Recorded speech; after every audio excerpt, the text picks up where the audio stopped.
अस्सलाम वालेकुम, मेरा नाम डॉक्टर हमाद है। अभी जो हम वीडियो बना रहे हैं वो है डीएनएस के ऊपर। ऑलरेडी मैं 2 वीडियोस बना चुका हूँ, आप यूट्यूब पे जाके मेरे चैनल पे उसको देख सकते हैं और आप उसको फॉलो कर सकते हैं। जो अभी मेरी वीडियो है वो है साइन सिम्टम। साइन का मतलब होता है जो डॉक्टर देखता है, सिम्टम का मतलब होता है जो मरीज़ बताता है। तो पहले हम सिम्टम्स के ऊपर चलते हैं। अगर हम, क्योंकि बच्चों में डील नहीं करते लेकिन बच्चों से ही स्टार्ट होता है ये। बच्चों में डील करने का मतलब हम बच्चे में सर्जरी नहीं कर सकते ना। तो जो बच्चे मुंह खोल के सो रहे हैं या माउथ ब्रीदर हैं, या वो बच्चे जिनके हर वक्त नाक में इन्फेक्शन होता है, नाक बंद होते हैं, छींके बहुत मारते हैं, नज़ला बहता रहता है, तो उस पर 2 चीज़ आती हैं। एक एडेनोइड है जो हम बाद में पढ़ेंगे, एक ही डीएनएस है। क्योंकि सांस पूरा नहीं जा रहा होता तो ये मुंह से सांस लेना शुरू कर देते हैं। तो इन बच्चों के आप देखिएगा दांत, अगले 2 दांत खराब हो जाएंगे या क्रस्ट आ जाएगा, क्योंकि ये मुंह से सांस खींच रहे होते हैं। फिर इनकी चेस्ट थोड़ी सी बाहर आना शुरू हो जाएगी, यानी कि ऐसे बिल्कुल चेस्ट थोड़ी सी बाहर, बिकॉज ये माउथ ब्रीदर्स। और इनको कानों का सिम्टम शुरू हो जाएगा, यानी कि बच्चों में किसी किसी में कान के इन्फेक्शन साल में 2 दफ़ा होते हैं और बहुत पेनफुल होते हैं।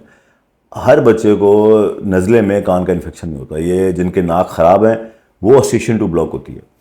तो अब आगे जाएँ तो जो बड़े हो जाते हैं तो खैर मैं वो कुछ सिम्टम बताता हूँ। सबसे पहले सिम्टम जो कॉमनेस्ट है वो ये, मुझे ये कहते हैं कि सर मेरा नाक बंद हो गया।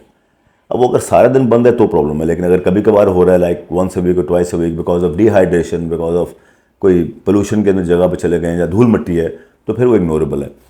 वो पेशेंट कहता है मैं इस तरफ लेटता हूँ तो मेरा ये नाक खुल जाता है, मैं इस तरफ लेटता हूँ ये नाक खुल जाता है। ये एक साइन है मैक्सिलरी साइनसाइटिस का, बिकॉज डीएनएस यानी कि नाक की टेढ़ी हड्डी साइनस खराब करती है। उसके अलावा नाक के गोश्त फूल जाते हैं, जब आप लेटते हैं तो आपको सांस बंद होता है। दैट इज़ बिकॉज कि फ्लो बढ़ता है और टेढ़ी हड्डी है, तो हमारा नेचुरली हमारा गोश्त फूलेगा, जब फूलेगा तो वो टच कर जाएगा। तीसरा जो मेरे पास लेडीज़ और जेंट वो आदमी बताते हैं वो फेशियल पेन से आते हैं। अगर क्रॉनिकली, यानी आपको 10-12 साल हो गए इस बीमारी में, तो आपके यहाँ पे जबड़ों में और दांतों में कुछ अरसे में दर्द शुरू हो जाएगी, हर वक्त हैवी लगेगा। क्योंकि अल्लाह ताला ने नाक का एक साइन बनाया हुआ है, that is lightness of head. यानी आपके हेड जो लाइट फील करते हैं बिकॉज ऑफ नोज, क्योंकि ऑक्सीजन फ्लो जाता रहता है एंड यू फील लाइट। जैसे आप पूल में जाते हैं, आप स्विमिंग पूल में जाएं तो आपकी बॉडी लाइट हो जाती है, आप वॉक कर सकते हैं, आप हाथ हिलाएंगे। ये बूढ़े लोगों के लिए आजकल एक्वा एक्सरसाइज बहुत निकली हुई है, इसीलिए निकली हुई है कि आपको जो बॉडी वेट है वो बिल्कुल 50% पे चला जाता है। इस तरह आपका जो नाक खुला होगा ना तो आपका हेड 50% पे चला जाएगा।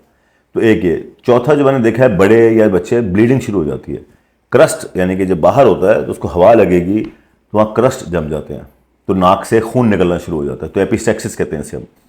कुछ इसमें और साइंस हैं, किसी का स्मेल बंद हो जाती है, किसी को स्नोरिंग शुरू हो जाती है। लेकिन जो मैं देखता हूँ साइंस सबसे इंपॉर्टेंट याद रखिएगा, तो हम इसको क्लोज करें।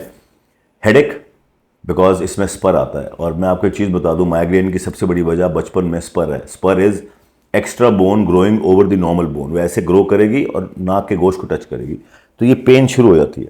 और अगर आप इसको ट्रीट नहीं कराएंगे तो ये माइग्रेन परमानेंट हो जाएगा, चाहे आप उसको ठीक करें ना करें। तो मैं इस पर सर्जरी एडवाइस करता हूँ या हम ट्रीटमेंट करते हैं। सेकेंड इज कान। अगर आपके कान में सीटी बजना शुरू हो गई और आप ऊंचा सुनना शुरू हो गए तो you should go. Third is lethargy, यानी कि आपकी बॉडी स्लो हो गई है, आप सुस्त फील कर रहे हैं, आपको काम करने को दिल नहीं चाह रहा है बिकॉज ऑक्सीजन लेवल गिर गया है, तो वो जाना है। And fourth is sleep apnoea. Sleep apnoea is one of the biggest complication of DNS, one of the biggest complication, sorry. सोते हुए आपका सांस रुकेगा और आप उठ जाएंगे, आप थोड़ा सांस लेंगे, पानी पिएंगे, फिर सो जाएंगे। ये एक कॉम्प्लिकेशन है जिसमें आपको साइकेट्री की तरफ चला ले जाता है ये। तो ये 4 बेसिक साइन है मेजर, जो तो लाजमी आपने डॉक्टर को दिखाना है। उसके अलावा मैं शॉर्टनेस ऑफ ब्रेथ, एक और चीज़ मैं आपको बताऊं, मैंने पिछले 5 साल से अभी एक रिसर्च कर रहा हूँ, पेपर लिख रहा हूँ कि जिनकी फैमिली में एस्थमा नहीं है उन बच्चों को या उन मरीजों को एस्थमा कैसे डेवलप हुआ। तो मैं डीएनएस को रिलेट कर रहा हूँ उससे, तो 60% पॉजिटिविटी आई है कि जिनकी फैमिली में नहीं है, कोई ऐसा लाइफस्टाइल नहीं है कि वो धूल मट्टी बकरों या किसी के पास, जानवरों के पास जाते हैं, लेकिन because of lack of oxygen and not proper flow उनकी चेस्ट कॉम्प्रोमाइज होना शुरू हो गया and they start having shortness of breath. तो ये कुछ साइंस हैं जो और सिम्टम्स हैं जो प्लीज़ आप नोट करें और फिर डॉक्टर से रुजू करें। Thank you.